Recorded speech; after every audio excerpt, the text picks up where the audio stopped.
Welcome Welcome to to our Couch. couch conversation number 4.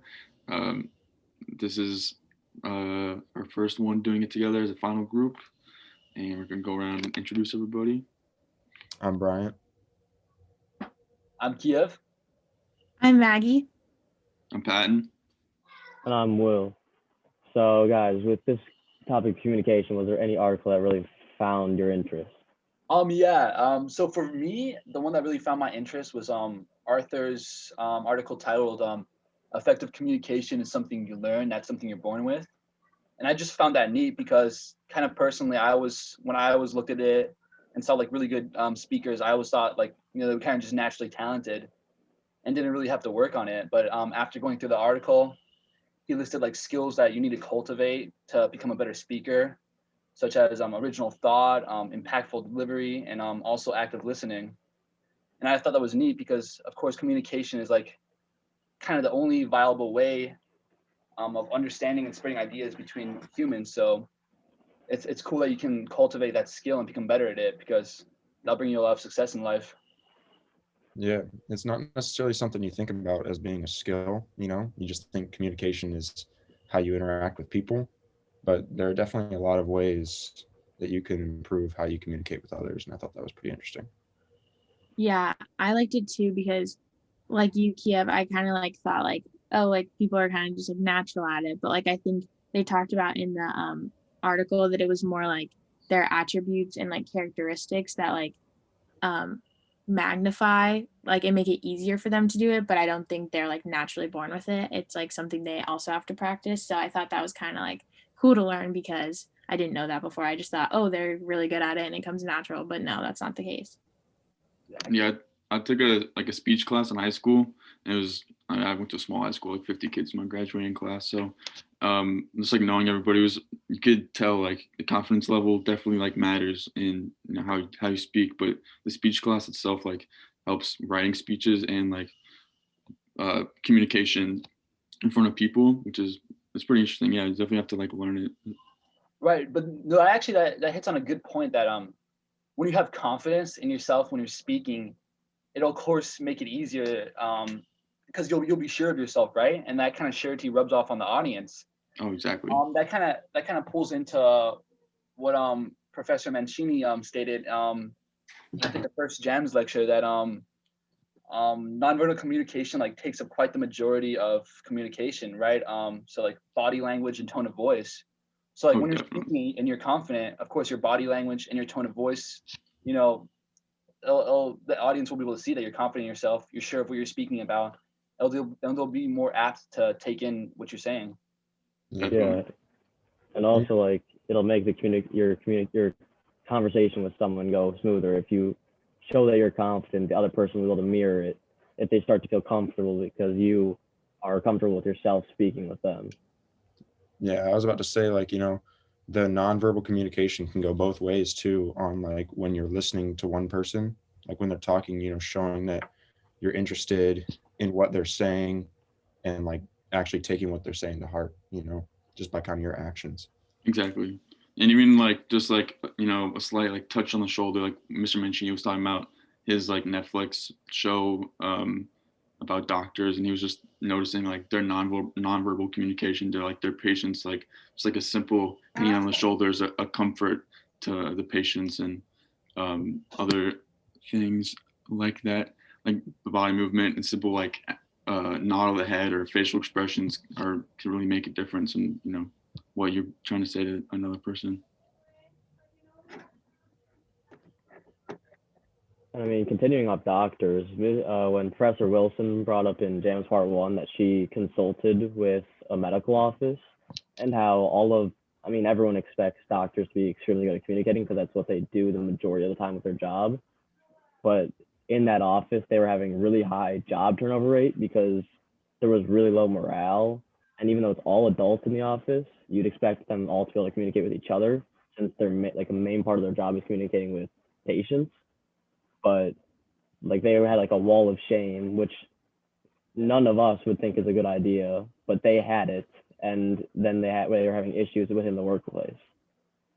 Yeah, it kind of shows how communication goes past just talking to someone, just how actions like like the people who are like the doctors in that office were communicating to the people below them a message that you probably don't want in the workplace. It's not necessarily how you just like the direct interactions you have with people. It's like what you do in a workplace that can communicate. Oh yeah. Yeah.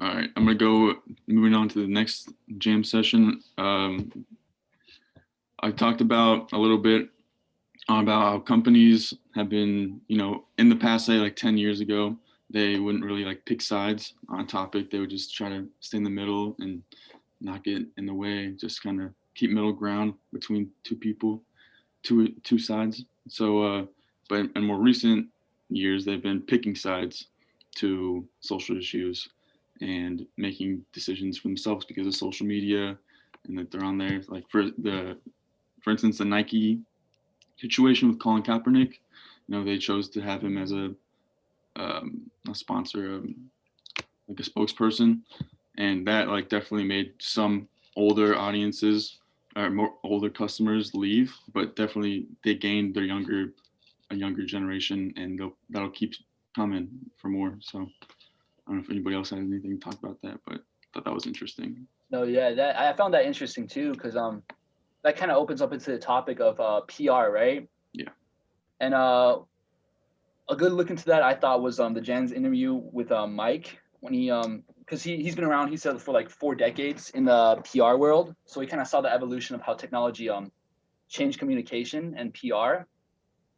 And so of course with like the introduction of Twitter and stuff, everything is more open to everyone, right? So a company's stance, everyone will be able to take note of that, right? So I think companies are just using that to their advantage, right? When trying to delve into new consumers, right? Like Oh yeah. with Nike, right? They were trying to open up for the younger ones, right? Because I'm guessing the younger ones are the ones who are more into buying their products, right? Exactly. So it makes sense that they try to align themselves more with the values of their younger customers instead of their older ones. Right. Yeah, I liked in that jams session, Miss Wilson, Professor Wilson, she like asked them a question. I don't remember like off the top of my head what it was, but it was something about like frustration. Like, is that like, how's it going, or something like, is it frustrating nowadays, or like something like that. And after Professor Kennedy like finished up with his, Miss Young was like, yeah, so it's not really causing frustration, but it causes more crisis when like she said something about they had a doctor like come in to their workplace, and then like a day later something came out that like something that he stood for or like said, and then like she got a lot of like people trying to interview, like phone calls, and they were like, is this what you guys stand for, and da da da. And so she was like, it's not that it causes, yes, it causes frustration, but it causes a lot of crisis. And but at the end of the day, she was like, it becomes more of, if you know what your company stands for, it's more of like their problem, and they have to like go back and fix like what they said, so that it kind of like clears there for everyone. And so I just thought it was kind of like a lot of like that, like a lot of communication happens in that like has to happen in order for everything to like become more clear. And so I kind of just thought like that's crazy for them, like for like any PR person, like that would just blow my mind. I don't know if I could do it. Were you talking about the donor for the children's hospital? Yeah, Okay. yeah, that's what I was talking about. Thanks.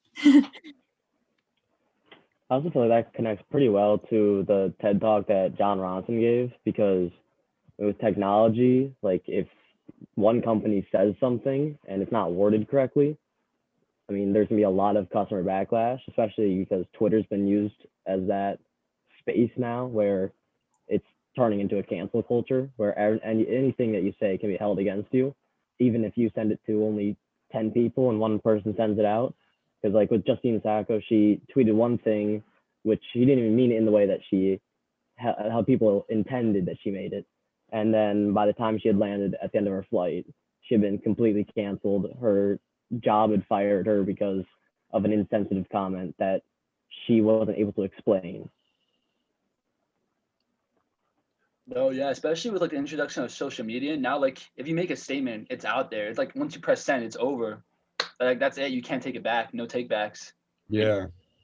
I was just gonna say, it kind of just showed how miscommunications can have such a big impact on pretty much anything. And when that miscommunication happens over like a social platform like Twitter, I mean, it can ruin lives. Like Justine, like she said something that was taken a completely different way and completely misunderstood by uh, everyone else, and it pretty much ruined her entire life just because now that's kind of what she's known for, and it affected her job and a lot of other things.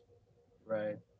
I mean that is kind of our world now. So I guess, in a sense, we kind of have to adapt to it, right? Like as Alyssa Young said, word choice must be done carefully so as others cannot twist your words. So Yeah. that's just something I guess we have to get used to and learn to to think more carefully about what we're saying, especially when it's going out to the public. Yeah, and kind of communicate more clearly what the point that we want to get like across to people. Exactly. Yeah, I also feel like it's much more efficient to communicate in person because it's much harder to have someone misinterpret you when you're face to face.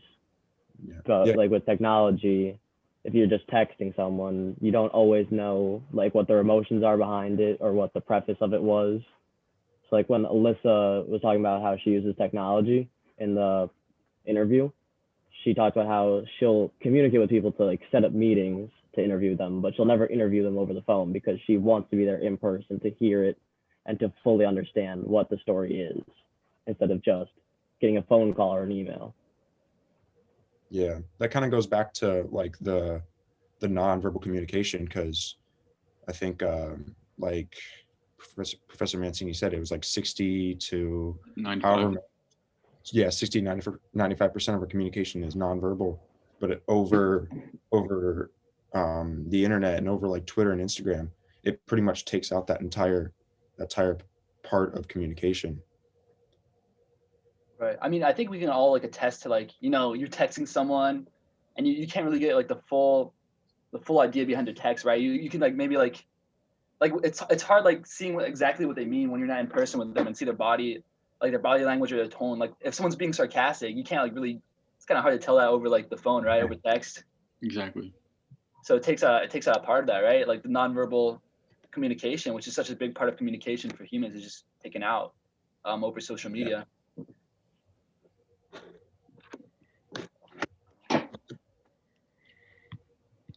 Does anybody else have anything they want to talk about or that interest them in the articles?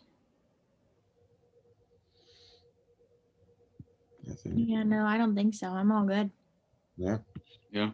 All right. Well, besides not having two of our group members, I think we did pretty good. I think this is a good, a group couch conversation. I think it was, I think it's pretty good. So thanks everybody. Have a good one. You too.